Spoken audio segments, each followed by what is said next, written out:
All right, buckle up, because today we're diving straight into the dark side. Ooh, sounds intriguing. We're talking about Voldemort, but hold on, not the Dark Lord we meet later. Right. We're going way back to his beginnings, to Tom Riddle. His younger years, fascinating. Using these excerpts from Harry Potter and the Half-Blood Prince, we're going to try to figure out how a seemingly ordinary kid becomes, well, he who must not be named. It really is like solving a puzzle, isn't it? Except instead of a nice picture, we're putting together the makings of a monster. Exactly. It's like those puzzles where the picture is way creepier than you thought it would be. Right. Take that scene, Dumbledore's first meeting with young Tom at the orphanage. Riddle's reaction to just being another Tom. That's not just typical teenage angst, is it? Not at all. It's much deeper than that. You see that deep aversion to being ordinary, that need, that desperate need for control, and it really fuels his pursuit of power later on. Okay, so he hates feeling powerless, insignificant, relatable. Yeah. Right. But then you've got those incidents, like the rabbit incident. Yeah. And suddenly it's not teenage moodiness anymore. It's, well, sinister. It's chilling. What's unsettling is how, even as a child, Tom shows, well, a chilling lack of remorse. Right. There's no guilt, no empathy for the things he does, for the harm he causes, and that's a big part of, his transformation. It's like he looks at the rules, at basic human decency, and just sees weaknesses, things holding him back. Which brings us to Hogwarts. And surprisingly, Hogwarts wasn't where young Tom Riddle became a social outcast. Quite the opposite. In fact, Hogwarts is where his manipulative side really comes out. Yeah. He understands how people see him, how important that is. He creates this charming, likable persona to hide his true self, his true intentions. Talk about playing the long game. He even applied for a teaching position there later. Can you imagine? Voldemort at the front of a Hogwarts classroom, shaping young minds. Chilling. It sends shivers down your spine. Dumbledore, with his incredible insight, saw something in Riddle, something that made him cautious, hesitant to offer him the job. Thank goodness for that. But Voldemort's interest in the dark arts, especially Horcruxes, was already pretty strong by then. Mm-hmm. I have to admit, the whole Horcrux concept, it really threw me for a loop the first time I read about it. It's a very complex piece of magic, very dark. Basically, a Horcrux is an object that a wizard uses to hide a piece of their soul in. Okay. And by doing this, they try to achieve let's say, a twisted kind of immortality. Right. So it's not about just living longer. It's about cheating death completely. Yeah. And Voldemort didn't just stumble upon this idea. He sought it out, using his charisma and charm to manipulate Professor Slughorn into revealing this very dark and very secret knowledge. It really shows you his ambition, his willingness to use anyone, even a seemingly harmless teacher, to get what he wants. He sees himself as, above the rules, above, basic human decency. And the objects he chose for his Horcruxes, they weren't random things, they were important artifacts. Each one reflects his grandiose view of himself. Exactly. That's what makes his choices so revealing. They're like trophies, proof that he truly believes in his own greatness. It's almost like he wants to rewrite history, to insert himself into this grand narrative of magical power. It's like he's screaming, "Look at me, I'm not just powerful, I'm eternally significant." Which brings us to, poor Hepzibah Smith. Ah, yes. The elderly witch. She owns several valuable artifacts that, unfortunately for her, caught Tom Riddle's eye. Objects he clearly wanted. And let's be real, no one could turn on the charm quite like Voldemort when he wanted something. Poor Hepzibah, she never stood a chance, did she? And this is where you see his ruthlessness. Mm-hmm. He would get rid of anyone, no matter who they were, to possess those objects, to make them his Horcruxes. And framing Hoki, the house elf, for the murder, that's just cold. But what's really disturbing? What's the similarities between Hoki being forced to confess to something she didn't do, and how the Ministry later tries to discredit Harry. It just goes to show that people in power, whether it's Voldemort or the Ministry, will twist the truth, manipulate things to get what they want. That is a chilling thought, isn't it? Even in the wizarding world, truth can be a very fragile thing, especially with powerful people pulling the strings. Okay, so we've got this rising Dark Lord, craves power, disregards human life, a master manipulator.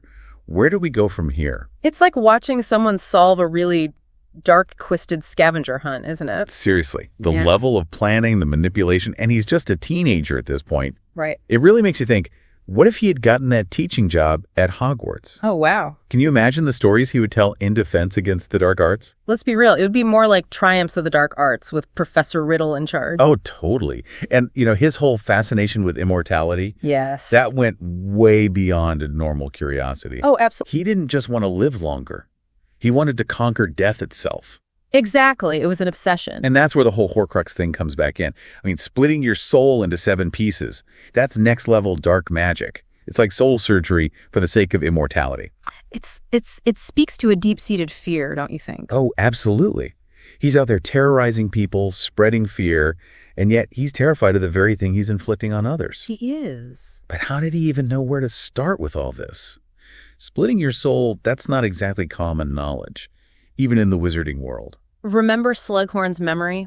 Tom wasn't satisfied with just the theory of Horcruxes. He needed the practical knowledge. He pushed Slughorn for details, testing the limits of what was acceptable, even in a conversation about dark magic. And Slughorn, bless his heart, he was always so eager to impress. But it's the objects Voldemort chooses, the ones worthy of holding pieces of his soul, that really get to me. What do you mean? It's like, what does that say about him, on a deeper level? You're right, you're onto something. Dumbledore believed Voldemort wouldn't just choose any random objects. They had to be significant, valuable, a reflection of his own, let's say, inflated ego. Right. It wasn't just about living forever.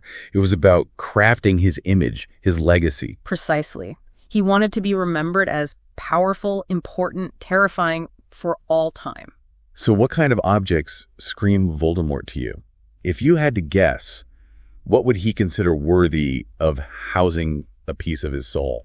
Given his history, his obsession with Hogwarts, it wouldn't be a stretch to imagine him targeting objects connected to the founders. Whoa, hold on. You're saying he might have hidden Horcruxes at Hogwarts? It's a possibility, isn't it? That's insane. Imagine hiding pieces of his soul in the very place he was denied a proper place. It'd be the ultimate act of defiance. And let's not forget the irony. Voldemort, who wanted to reshape the wizarding world, might have hidden pieces of himself in the very institution he felt rejected by. Okay, now that's just creepy. It all comes back to that need for control we talked about, that desire for validation, even from a young age. He craved recognition, power, and he would go to any lengths to achieve it. We've uncovered some pretty dark stuff today, and we're not even finished. Before we go even deeper, maybe take a moment to process all of this, because trust me, it's about to get even more intense. You ready for the final layer of this dark puzzle? Always up for a little more darkness, especially when it comes to understanding Voldemort. But today, it's less about his grand plans and more about those eerie parallels between his past and, well, Harry's journey. It's like they're two sides of the same coin, isn't it? Two boys, marked by fate, touched by magic, both lose their parents, but the way they react, it couldn't be more different. Right. It's almost cruel how the universe gives them these similar tragedies, these echoes of loss, but leads to such wildly different outcomes. Voldemort chooses power, chooses darkness. And Harry, he clings to his humanity, his capacity for love, even when it hurts. And that's the crux of it, isn't it? Love, connection. Harry finds strength in his mother's sacrifice, in the love that literally saved him. Voldemort. He sees his mother's death as a weakness, a sign of her ordinariness. It's like he blames her for not being extraordinary, like he punishes her, even in death, for not being something more. There's a bitterness there, a resentment that festers. He couldn't control her fate, couldn't stop her death, so he rejects the very idea of love, sees it as a vulnerability, a threat. And in doing so, he becomes the very thing he fears. Empty. Alone.